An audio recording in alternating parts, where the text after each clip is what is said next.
Welcome to episode 1 of Mhandisi, the Engineers Podcast. I'm your host, Loyerel Newton, and today's guest is Mr. Okelo. Mr. Okelo is a graduate engineer and has worked with electronics for more than 3 years.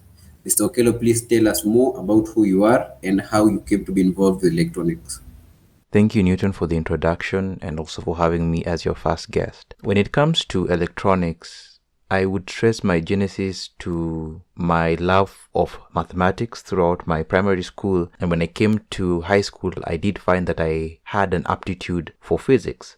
So when it came to looking at possible career paths, looking at these two key interests, I thought engineering would be a pretty good career path to follow. Mostly because I didn't want to deal with either pure physics or pure mathematics. I wanted to do something that had a practical aspect to it. So engineering was an option. Now, engineering is rather broad and has various fields, and the field that I gravitated more towards was the field of electrical engineering, because I did like the electrical parts of physics more than I did like the mechanical parts. One thing I always told myself was I would probably not get into being a mechanical engineer because mechanics just didn't excite me as much as dealing with electrons did. Now, when it comes to electrical engineering is also a very wide area. I tended to gravitate towards electronics, which I think to some extent light current is part of it, but I tended to gravitate towards electronics mostly because I wanted to have the ability to do experiments without having to buy expensive equipment, without having to have a very big space to work with. Because when you're working with electronics, it's very easy to even just have a small lab in your house as compared to maybe working with electrical stuff when you're dealing maybe with even large motors or heavy current and, those kinds of aspects. So electronics was mostly because I wanted to have something, come up with an idea and build it out in my lab. Of course, when you're starting off, it's very easy to start with your equipment in your house, in a house lab, in a home lab. And as you progress further is maybe when you may need now specialized resources. But electronics, I love it because I get to learn stuff and I get to build stuff. Yeah, that sounds actually interesting because I've been checking on the internet and your process, or rather your work is online. What's the reason as to why you have chosen to have a blog by the name The Okelo? If I have seen farther, it is by standing on the shoulders of giants. Now, that is a statement by Isaac Newton, and it's something that I often think about and I reflect. So when it comes to the blog, one of the things that I always think is very important is what a lot of people like to talk about and call representation. It's very important to have representation in whatever field that you're working on. So when I talk about representation, I started the blog because I wanted to share stories from my perspective. I remember when I was getting started, I used to, go online, go to YouTube, just Google blogs, and a lot of the perspectives that were coming or I was receiving was knowledge or ideas from people in other countries, places like Australia, the US, continental Europe, and, stuff like that. And while to some extent, the general theory of electronics is kind of like universal, the parts which were kind of not being served or was not getting was kind of like, where do you buy equipment from?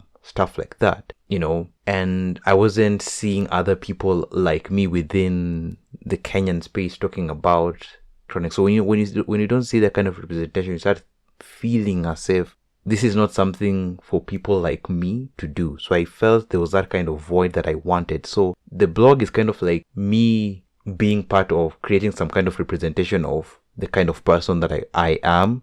And in case someone else is reading it, to be inspired by seeing someone, a young man from Nairobi, doing this kind of stuff, so that they know, so we can also do it. And also just to create some kind of information, a library of an archive of information for whoever else is going to come up, so that whatever I have learned, they don't have to relearn. And the other aspect is also just what I said in terms of representation. So just trying to build a community, because one of the interesting things that I come to learn is not everybody likes writing blogs. Putting a blog together is a lot of work. So it's like I'm just trying to reach out in case there's anybody out there, try and connect with other people, build a community or get plugged into an already existing community that I may not know about. So those are kind of like the motivation behind building the blog and having it out there. So it's very important to me, representation and just, the aspect of trying to belong somewhere. That sounds motivational. That sounds a long-term goal.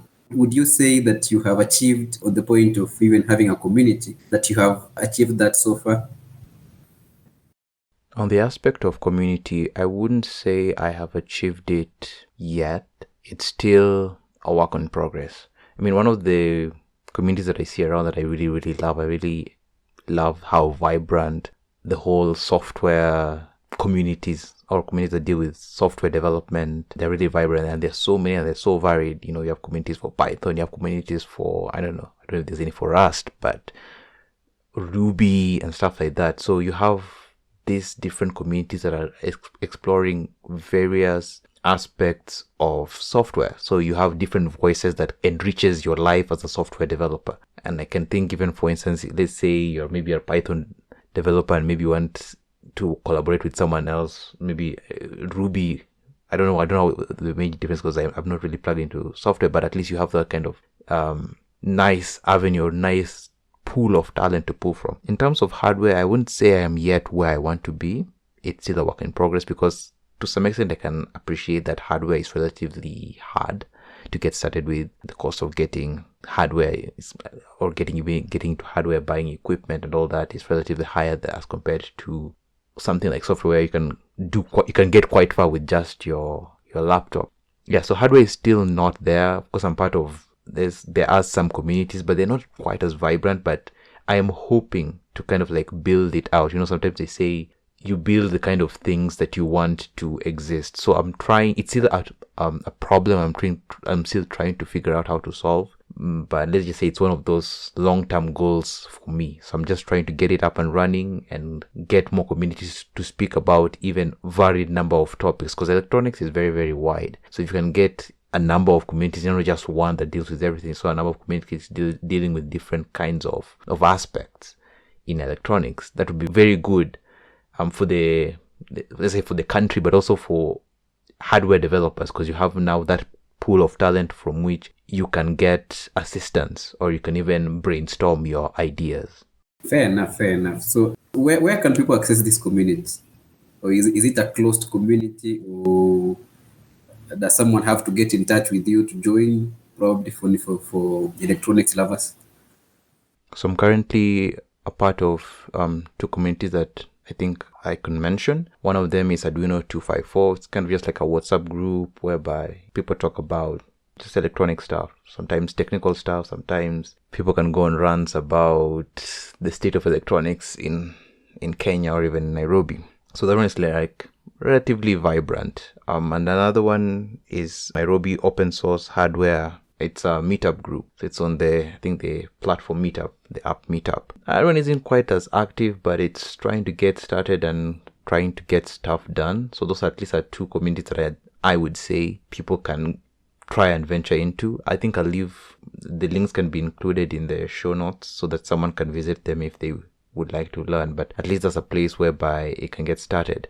But so you see, those are just like the two communities that at least I know of. I don't know if there are other communities out there. That's something that I'd like to, maybe at some point, if I decide to act on my angst, I may decide to also maybe start my own community if I have something specific that I want to talk about, because I deal with different kinds of ideas and different kinds of topics. So at some point, if I get maybe to some point of level of expertise and I want to go niche, sometimes general community is also cool, but having niche communities is also fun. So if I decide to go niche, I may also decide to start my own community, because it's always good to have the general community whereby everyone is housed, but then also having sub communities is also good, so that you can have a space whereby people who have interest in that niche area can work on. And also if someone needs maybe a service and they don't want to live in your niche, but they need someone who's dealing with that work, they can come into. So those are the kind of things that I'm thinking about. But as of right now, the two communities, there's a Arduino 254, which is a WhatsApp group, and there is the Nairobi Open Source Hardware, which is on Meetup.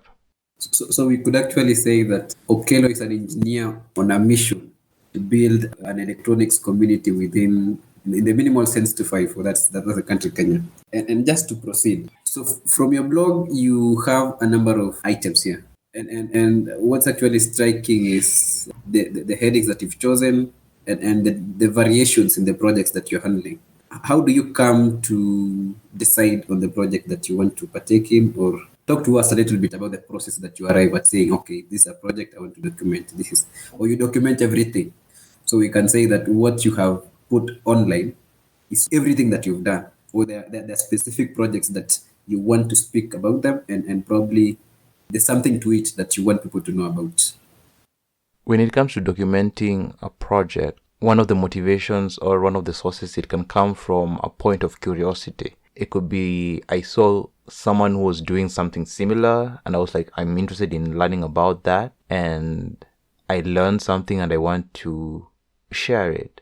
Or maybe I was just also learning something and there was some level of effort in trying to figure it out. So I was like, if I had trouble getting this done, maybe someone else will also have a problem trying to get this up and running. So I feel like there is a need to put it out there and help the next person. Because sometimes maybe you may be following a tutorial, you follow a tutorial online, but it's probably outdated. And I want to update it so that the next person won't have to think too much or have to go through the same hoops that I went through. And that's one of the motivations from the point of curiosity. But then I also believe it's very important to document the work that you do. Because like I said, electronics is a very varied field, and sometimes I explore different aspects of it.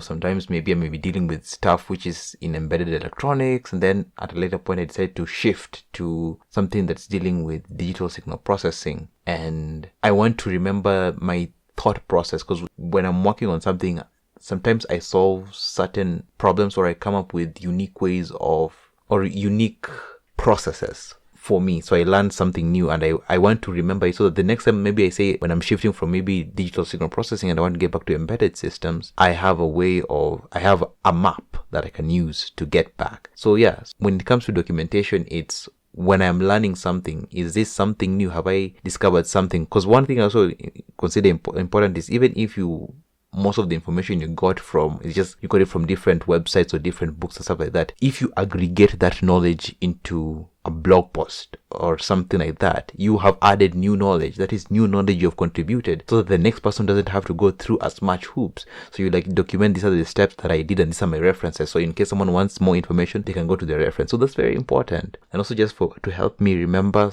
my thought processes. Maybe if I wrote a program to do something, I can even just document it on the blog and I say, this is the process and this is my thinking process. And also sometimes it's good to look back and see the things that you have done. So if you have some form of documentation, for me, I've chosen my documentation to be on a blog. At least I can look back and say, oh, in this period of time, this is what I did. And then I can be happy about that. And it's just to know I am making progress.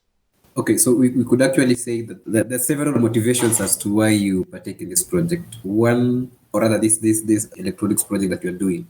One is to document what you're doing, and the reasons why you document. One being that you're contributing in a small way to the knowledge base, or rather how people approach problems in your case. The other thing is you want to build a community. You want to have people who are going to, or rather electronics enthusiasts together. And yeah, that's quite impressive for a young engineer, as we say. And so the other thing I wanted to know, or rather the audience would wish to know, is what are some of the challenges that you faced so far? And just to mention, actually, how long have you been in this process?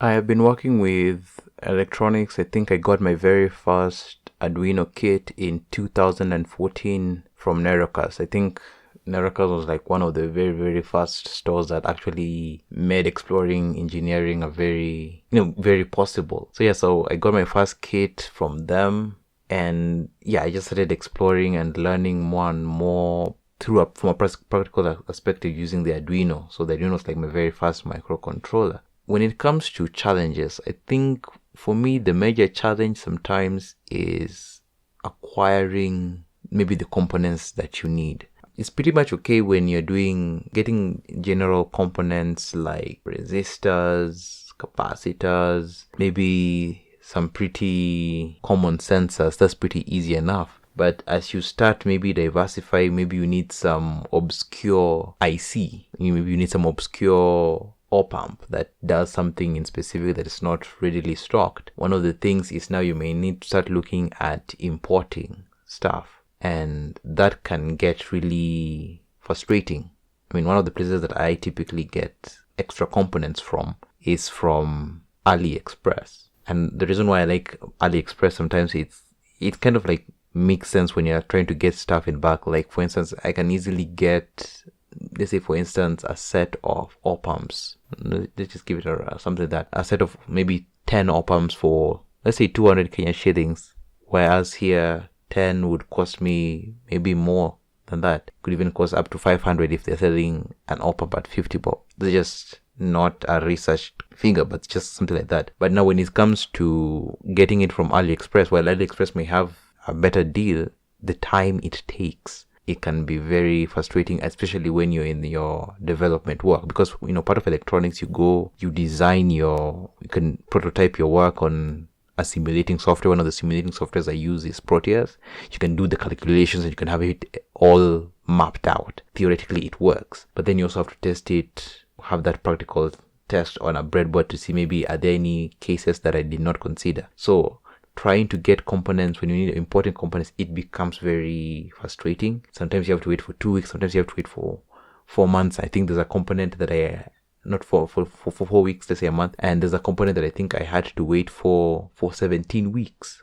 There was a project I was working on. I was building this 8-bit microcomputer, and one of my RAM chips burnt out, and I had to wait for 17 weeks for it to come back for me to proceed with the project. So what that does, it kills kind of your morale, and it's very frustrating. So it's kind of like really annoying.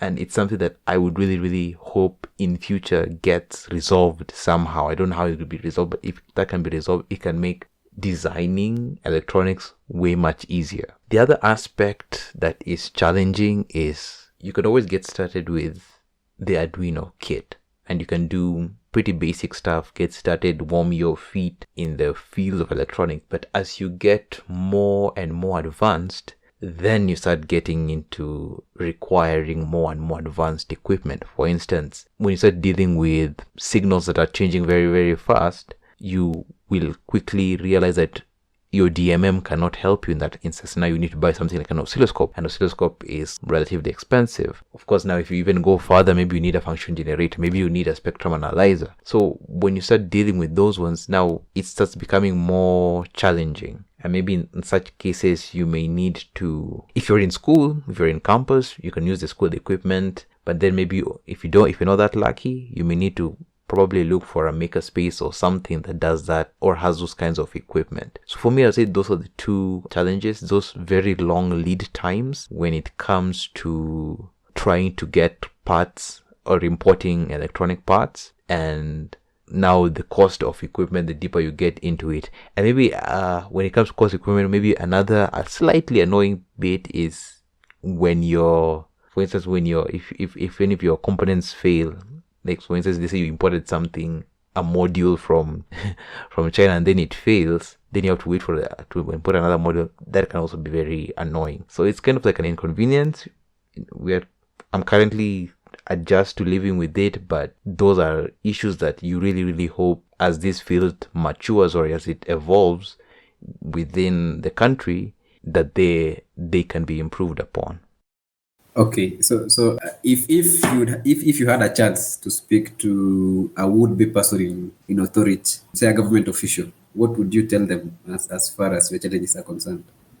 Well, I haven't really thought about that much because it feels like this would be something that deals with policy. I haven't even looked at what kind of policies are there which affect electronics maybe in specifically. So it's very difficult to probably come up with maybe a substantial proposal to the government. But if I was just thinking off the top of my head or randomly, I think one of the things that maybe could be done is if, For instance, the government could find a way of getting, like in the field of electronics, there are some major distributors. Some of the major distributors there's DigiKey, and I think also Mouser, and a bunch of others that that don't come to mind at the moment. But if it's possible to have like one of these major distributors in the country, that would be good for the field, because that would eliminate one of the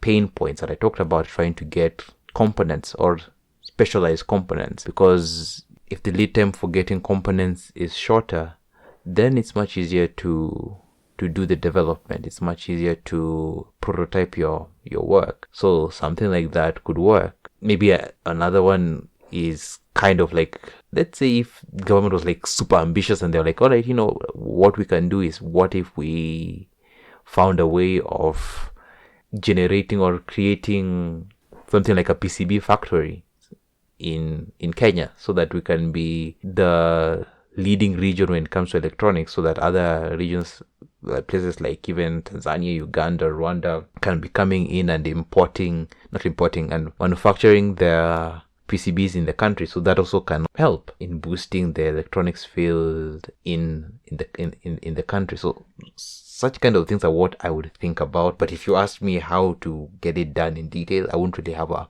plan. Maybe that's something I may need to look at as I grow in the field, as I get to understand more. Because it's one of those things where you have to, in as much as you're dealing with your electronics, which is kind of fun, you also have to deal with the environment within which you're practicing electronics, and look at the policies that are there and try to see if you can get better policies, better incentives to get even more people to work on electronics. Because if the environment is conducive, a greater number of people would be willing to give electronics a try and to develop careers in it. But if there are quite a number of hurdles, then there'll be fewer people who would be willing to give this a try.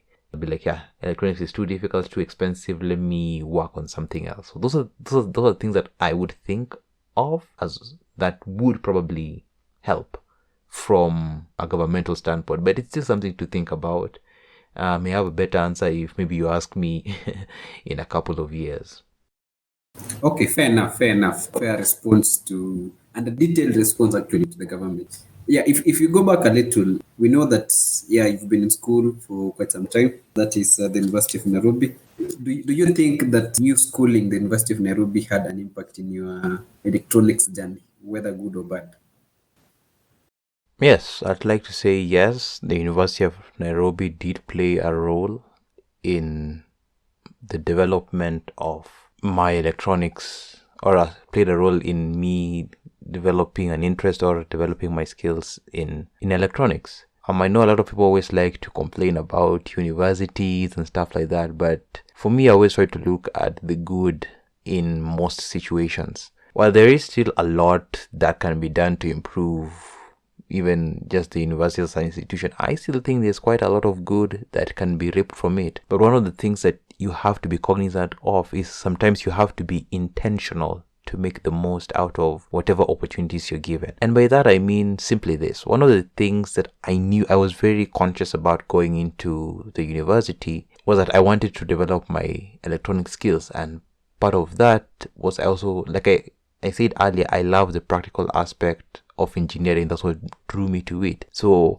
I knew I wanted to do as many labs as I could, or gain as much knowledge as I could from the electronics labs. And one of the things that I remember specifically doing was trying to understand each and every single electronics equipment that we used in during our lab sessions. So like I learned how to use an oscilloscope through the school's oscilloscope. So you go for your lab session, you look at the oscilloscope, you look at the model number, and then you Google its manual, and then you learn about it. So stuff like oscilloscopes, function generators, all those different lab equipments. Because when I was starting off, I didn't have the equipment. Like I said, it's very expensive to just decide you're studying electronics and buying this equipment. So I learned how to use those equipment from school. And I remember even there are certain times when I used to go even beyond and above and beyond my lab sessions just to talk with the technician and say, I'd like to have some more time with the equipment. So having that access to that kind of resource, having equipment to the lab equipment really helped me, so that even when I was buying my own equipment, I would say, oh, I knew I've used this and this is what I should look for, and I'm looking for my own equipment. The other aspect I'd also like to talk about is the aspect of the lecturers. I know most people tend to engage with lecturers only when you're in terms of exams and stuff like that. But the truth is, if you look at your lecturers as resources, as people who actually have knowledge on something, and you go and consult them, because when you're a student, you can consult them for free. So when you consult them, you get to learn a lot more, and sometimes you can be given even more than what you even thought was possible, or more than what you even asked. So that's something that I started actually doing in my 4th and 5th year, which is very unfortunate. But I say, if anybody listening to this is like their first, second year, third year, don't be afraid to talk to your lecturers. Of course, you may need to know which lecturers are friendly and which ones to avoid, but the lecturers who are approachable can really give you a wealth of information. So that's another reason. So one is the lab equipment, one is the lecturers. And maybe the third one that I'd like to appreciate was the fact that the University of Nairobi had a Fab Lab, and the Fab Lab really did add value to my exploration of electronics, because now it was trying to bring in the real world aspect or real world applications of engineering. They had this program whereby they were developing equipment for maternal, newborn and child healthcare. So they were building things like phototherapy machines.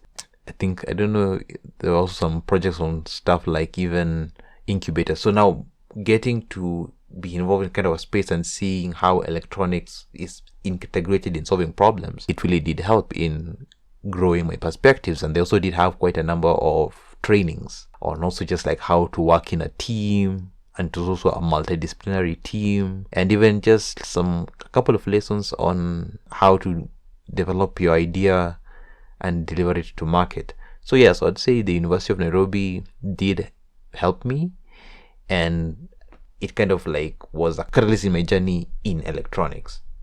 Great. A good point that you mentioned there is something about being deliberate, and I want to tie that up with what is also coming out from this conversation. It appears that you are a one-headed guy. Let me define what I'm saying by one-headed. I mean, once you set your goal to achieve something, you go for it. And just to take you a little bit back, you mentioned something about starting this process in 2014. What is this thing that keeps the fire burning in you? Don't you get tired, or doesn't it feel like, I've been doing this thing for quite some time now, I'm not seeing where I'm heading to? Would you please speak to us about that? Yeah, so I've been working with electronics. Well, I started officially working with them in 2014, but I would not say that I've been working with them. It wouldn't be like continuous. I would say there were moments when I took breaks from it. But the one thing I can say that always keeps me coming back is that I love this. I'm passionate about it. I love the problems that electronic poses, and I love, solving it, trying to figure out how does this work, learning new things and implementing them. So it's one of those things whereby, when you're passionate about something, you will do everything that you need to do to get things to work. You will have the patience that is required to achieve the goals that you set. So that drive, that curiosity, that desire to learn more is what keeps me going, because I don't think in my lifetime I will ever explore the full breadth of electronics. So there will always be something new worth learning. And also I feel as if it's a field that is also kind of developing. So there are also new things in as much as there is the classical knowledge that is there and foundational, there are also new things that are happening. So being part of that scene, seeing new things develop, and also trying to be part of this new movement is kind of exciting. So I'd say I'm passionate about it. I love the problems that it poses. I enjoy solving those problems. And it's just a discipline that fascinates me, because I'll give a contrast to something like, a lot of people like software. Some of them like it because it's low hanging fruits, but I don't really enjoy software as much as I do hardware. And even one of the things I always say, my approach to software comes through the perspective of hardware, through the perspective of electronics. So it's just, I enjoy the problems and I enjoy working on the problems, and it's just exciting for me. Everybody has different kinds of things. I have something that excites them. This is what excites me. So that's why I have stuck with it for the longest time. what a point to end on the question of it being rewarding. But so it's also coming up that there's an element of funding in this project. And I'm talking about that because I'm imagining, let's say, a student who doesn't have finances. How did you go about funding a project? When it comes to funding my electronics projects, I think I'd like to say I am a child of privilege because most of my funding has come from my family, from my immediate family. Because what I think I did was I just sat down one day and talked to them and told them, like, this is something I'm interested in doing. Right now, I'm in school. I don't have the resources to necessarily fund my projects, but this can be an investment in the long run. So I posed the problem, or I posed the issue, or my proposal was basically like, this is kind of like an investment in my future, in as much as you're taking me to school and all that, but this is something that I want to add to give me an edge, because I feel as if in as much as the school is okay, but I also want to get to learn even more and hopefully build a career out of this. So family has been the greatest source of funding. Other ways that I think I've funded my project is like, let's see, just mostly the little pocket money that I had. Sometimes, I given pocket money to do this and that, and I used to channel that into electronics projects, buying components, buying resistors, buying capacitors, buying modules. So whatever money I got in whatever way, maybe you've gone, someone gives you birthday money, you're like, yeah, birthday money that's going to buy this particular component. Given pocket money, lunch money and stuff like that, you say, yeah, I'm going to kind of like manage my lunch money, maybe not eat as much or choose something cheaper, and then use the other money to buy something and a component that I need. So that's how it worked. Then of course, here and there, I think one of the things I did in campus, I think I got into this, let's say, as a side gig whereby I was kind of like designing some graphics for, I was digitizing some notes for some of my lecturers, and I was getting some money from that. And I also did those. There were points in time when I was also like kind of like let's say research assistant. So the little monies I got from that, I would funnel towards my electronics. So I would say it was mostly whatever income. It's not really income, but or whatever funds I was getting from wherever, I would make sure that I buy something that I needed. So if I needed a particular module and I was like, that thing is too expensive, I can buy it right now. When the funds came in, you go out and you buy it. So those are the two main funds. But I think I'd like to, at least, like I said, I am a child of privilege. It's not something that everybody could do, but at least the family was very understanding. And that's where at least I got most of my funding and most of what I have as part of my resources that have helped me in learning about electronics. Somebody could actually easily say that is not love. That's not loving what you do. That's being a fan, being a fanatic of what you are doing. Because you can imagine a student deciding that instead of drinking actually or having some holy molecule, they decided to buy a solder or a soldering gun. But that's it. Sounds interesting.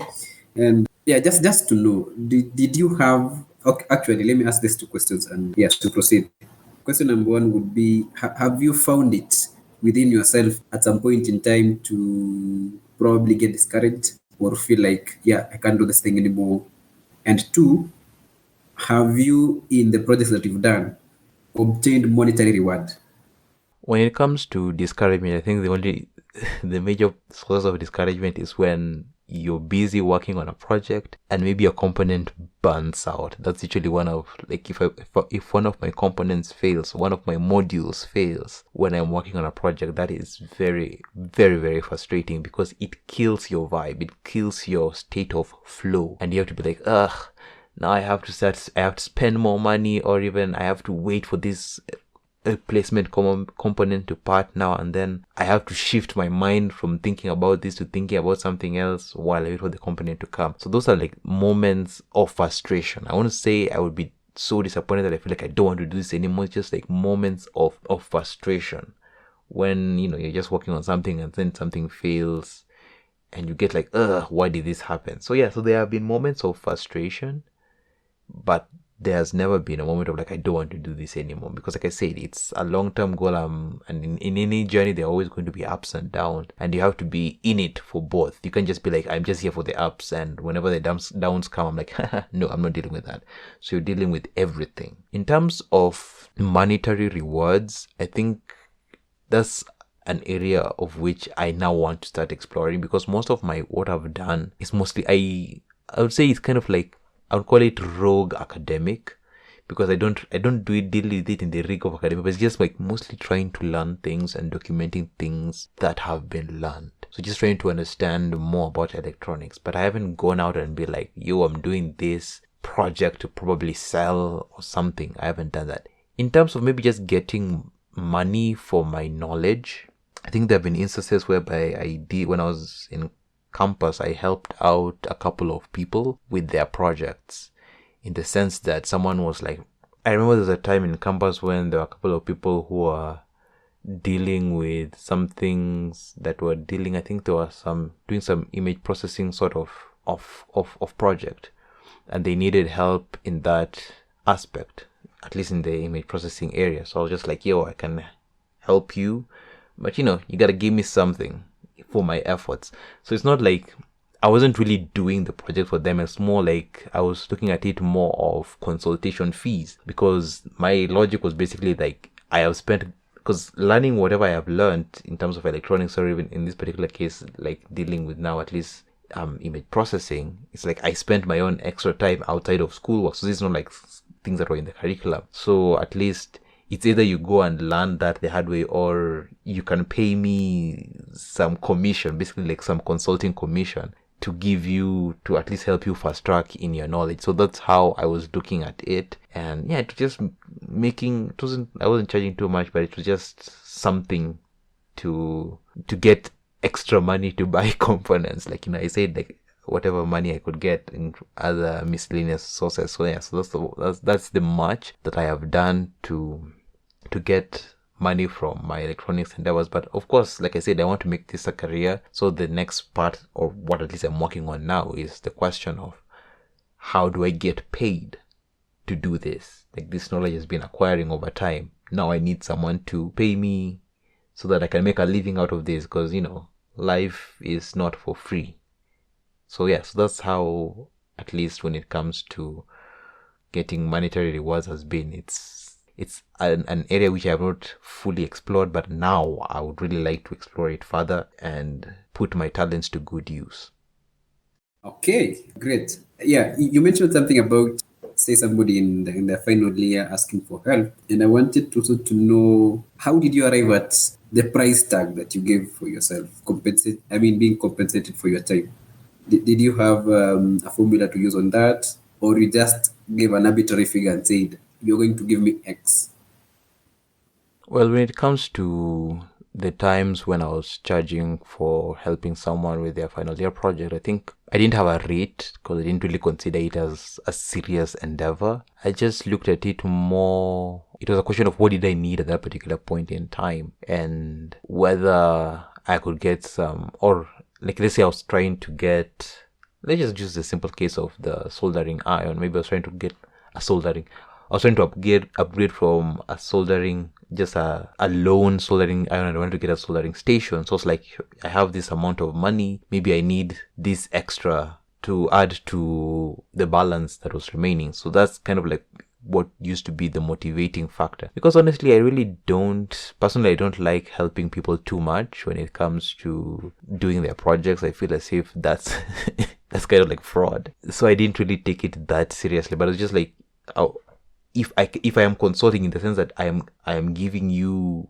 I am just pushing you in the right direction, but you're doing the majority of the work, I'm willing to do that. So it wasn't really like, I didn't really think too much about it. Just mostly the motivation was like, if this person is now willing to pay a little bit for some help, yeah, then just what I needed. So it wasn't like, I have this rate card and I will charge you per hour or something like that. It's just like, yeah, just this is what I think I need, and we agreed upon it. Maybe there would be some back and forth negotiation, but there wasn't really any formula. I wouldn't say there was a formula that I was applying, but of course that's something that at least I've been trying to think about. I think it was a friend of mine was telling me that you have to find a way of valuing yourself, because over a period of time there is knowledge that has been acquired, there is resources that have been put towards acquiring equipment, so at least there is value that you have. So how I will come up with a rate for the value that I think I would be offering someone, that's something that I am looking forward to exploring, because it's not an area that I've been exploring. The problem with us, some of us engineers, is that we are too excited about the technical problems. We forget that there are other aspects. It's like the business side, and even maybe some people have issues with the social side. So those are areas that I'm willing to explore going forward. But I never really took it too seriously when I was like helping out with people's projects. Very, very, very helpful. As we wind up, what do you do beyond electronics? I mean, is Okelo volunteering? Is Okelo teaching, for example? When Okelo is not working on his electronics projects, you'll find him making miscellaneous videos on social media.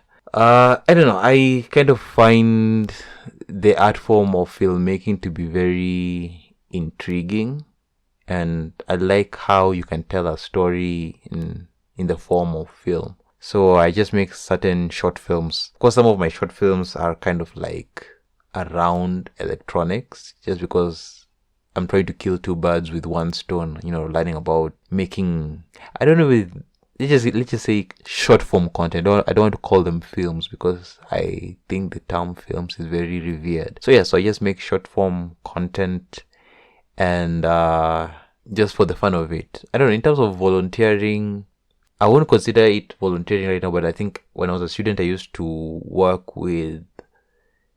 be the chair, a EEE chair of University of Nairobi. And after graduating, I think since I'm no longer the chair, but I'm still, let's say, an honorary alumni member, I still keep kind of relatively, not so much serious touch, but kind of like in touch with them. And I do share quite a bit of what I do over there, because I feel as if part of the beauty about being in campus is this is a period of life of discovery. So if someone can discover the beauty of electronics through what I do as on my blog, which is part of part of my, part of my, it's not really mission, but whatever.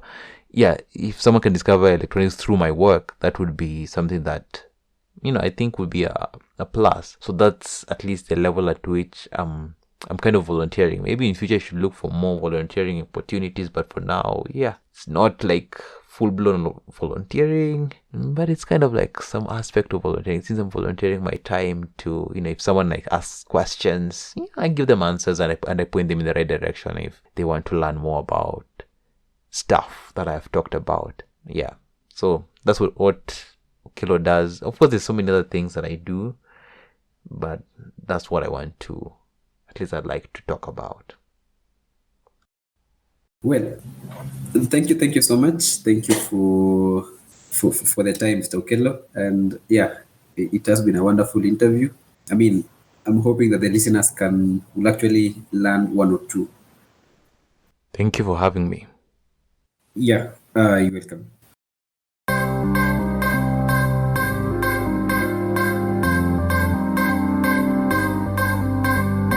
If you're hearing this message, you've listened to the entire episode, and for that, we want to say a big thank you. Remember that you can listen to Mhandisi, the Engineers Podcast, anytime, anywhere on Apple Podcasts, Google Podcasts, or Spotify. And please leave us a review whenever you listen. Thanks again, and see you next week.